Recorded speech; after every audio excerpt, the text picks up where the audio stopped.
অল্প কয় টাকায় আপনাকে কোটি টাকার মালের নিরাপত্তা, হ্যাঁ নিরাপত্তা এগুলো 7 দিবে। টাকায় সিকিউরিটি লক, সিকিউরিটি লক, এই সিকিউরিটি লকটা কাটা মানে আপনার মালের মধ্যে কোনো কিছু ড্রাইভার কিছু করছে। 7 টাকা, 16 টাকা, 32 ধরেন আপনি টাকা। একটা গার্মেন্টসের কন্টেইনারের মধ্যে 5 কোটি টাকার মাল ঢুকাইলেন, আচ্ছা। তখন গার্মেন্টসের চাবি বানাইয়া আবার খুলে ফেলতে পারে, আপনার মাল চুরি করতে পারে। এটা কিন্তু ঢুকাই আপনি দিলেন। এটা লাগাই দিলেন, সে যদি এটা খোলে, আপনি তো আর ড্রাইভারের সাথে যাবেন না, খোলা মানেই আপনার মালের কোনো কিছু হয়েছে। ওই একটা ছিল, তারপরে কি ভাই, এই আমার হাতে একটা আছে, হ্যাঁ, এই একটা, এই এই যে একটা। 143167, এটা এই যে 143167, হ্যাঁ, এই যে দেখেন এগুলো প্রত্যেকটার মধ্যে এরকম নাম্বার দেওয়া আছে, কিউআর কোড আছে, আলাদা আলাদা আবার নাম্বার। এটা কি বারকোড আছে। হ্যাঁ, প্রত্যেকটা জিনিসের এ আছে। 7 টাকা থেকে শুরু হয়, 16 টাকা। এগুলো আবার কি সার্টিফিকেট আছে? সার্টিফিকেট আইএসএ সার্টিফিকেট, যেমন এই মালটা যদি আইএসএ সার্টিফিকেট চায়, আচ্ছা। তাহলে এক কার্টনে মনে হয় 250 পিস, 250 piece। 250 পিসের সাথে একটা সার্টিফিকেট দেওয়া হবে।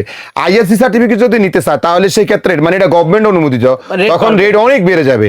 আইএসসি সার্টিফিকেট এক কার্টনের সাথে 250 পিসের এক কার্টনের সাথে একটা সার্টিফিকেট পাবে, Okay. সেই ক্ষেত্রে মালের দাম 95-90 টাকা হয়ে যাবে। এত বেশি এত বেশি, কারণ এটা আইএসসি সার্টিফিকেট মানে কি, এটা বাংলাদেশের সরকার অনুমোদিত।